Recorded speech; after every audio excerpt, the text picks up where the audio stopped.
हाय, कैसे आशा करता हूँ आप सभी अच्छे होंगे। दोस्तों, पंचायती राज दिवस 24 अप्रैल को है और उस दिन प्रधानमंत्री संबोधन करेंगे।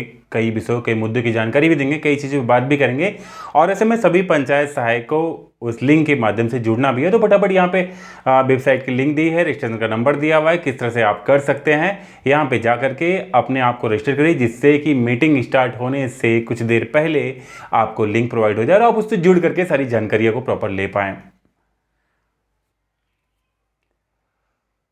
दोस्तों, अब आइए मुद्दे की बात करते हैं। जैसा कि अभी सर्वे का काम स्टार्ट हो चुका है और सर्वे का काम स्टार्ट करने के साथ साथ आपको बता दें कि जो भी डेटा सारे ऐप पे आपने प्रैक्टिस के रूप में किए, तो सारे डेटा डिलीट हो चुके हैं।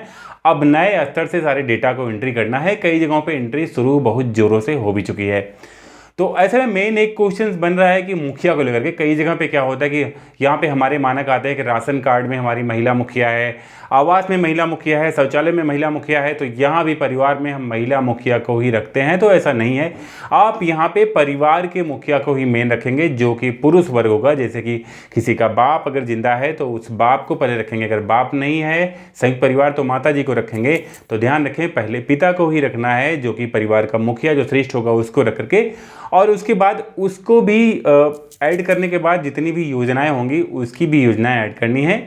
उसके बाद परिवार के जितने मेंबर हैं सबको उसमें ऐड करना है, रिलेशन को दिखाना है। उसके बाद फिर आपको सबके योजनाओं की भी डिटेल्स यहाँ पे एंट्री करनी है। दोस्तों, एक बेहद इंपॉर्टेंट पॉइंट यहाँ पे ये है कि जैसे कि हम जब भी आप किसी के यहाँ जाएंगे सर्वे के लिए, तो लोगों को ये लगता है कि हम अगर अपने परिवार को ऐसे बांट देंगे तो वहाँ से क्या होगा, हमें योजना का लाभ मिलेगा या सभी को योजना का लाभ या फिर आवास, इस तरह की चीज़ें ढेर सारी मिल जाएंगी।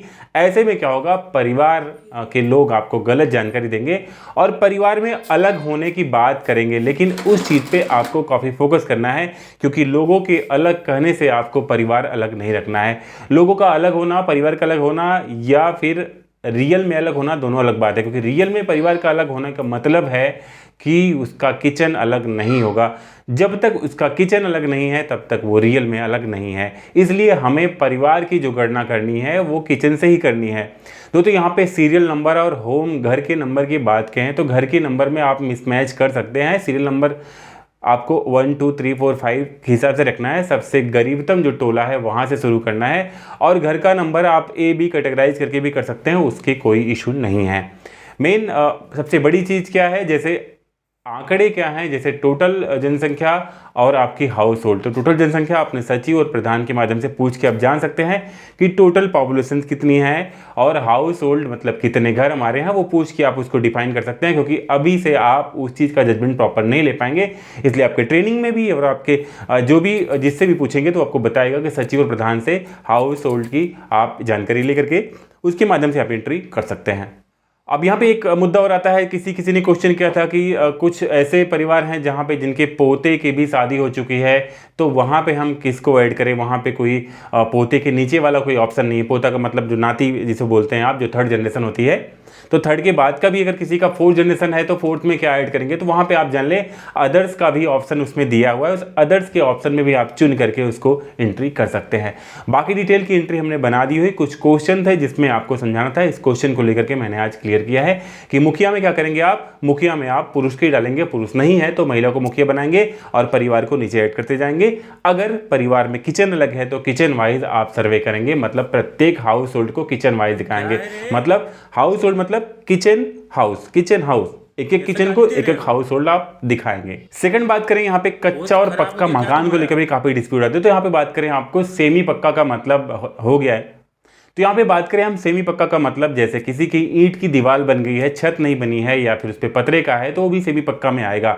जिसके कच्ची दीवार है या फिर छप्पर है तो वो ही बंदे का घर जो है वो आप उसमें काउंट कर सकते हैं कच्चे में। लेकिन अगर सीमेंट की ईंट की दीवार बन गई है और उस पर छत थोड़े बहुत आधे अधूरे पड़े हैं तो वो सेमी पक्का में आएगा। बाकी अगर वो मकान बन गया है, पूरी तरह से छत बन गई, सब कुछ बन गया है, ईंट की बनी है, सीमेंट से बनी है, तो भी वो पक्के में काउंट की जाएगी।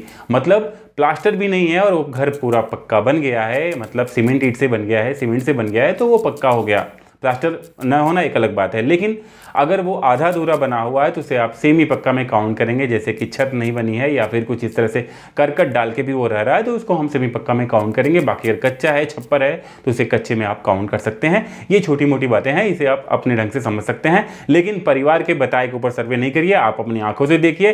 बीपीएल कार्ड की बात हो तो यहाँ पे आप राशन कार्ड में देखेंगे तो अंत्योदय और उसके साथ साथ पात्र गृहस्थी राशन कार्ड दिया गया है। अंत्योदय का मतलब है जो गरीबी रेखा से नीचे आप जीवन यापन करते हैं वो अंत्योदय, और पात्र गृहस्थी का मतलब जो पहले बीपीएल कार्ड होते थे वो अब पात्र गृहस्थी कार्ड बनाए गए हैं। उनको अगर आपने वहां पे देखा है तो वहां पे उसकी एंट्री कर देंगे। उसके साथ साथ बीपीएल सूची की जो बात की 2011 में जो सर्वेक्षण सूची बनाई गई थी उस सूची की बात कर लेंगे। अगर सामने वाले को सूची में होगा तो उनके पास पता होगा, या फिर गांव में कुछ ही ऐसी सूची के लोग होते हैं, वो सूची अपने प्रधान से सचिव से आप मांग करके उस सूची के हिसाब से सर्वेक्षण कर सकते हैं, वो सूची उनके पास होगी। तो आई होप दोस्तों ये छोटी मोटी जानकारी आपको अच्छी लगी, वीडियो अच्छी लाइक करिएगा, चैनल में सब्सक्राइब जरूर करिएगा। जय हिंद, बाय दोस्तों।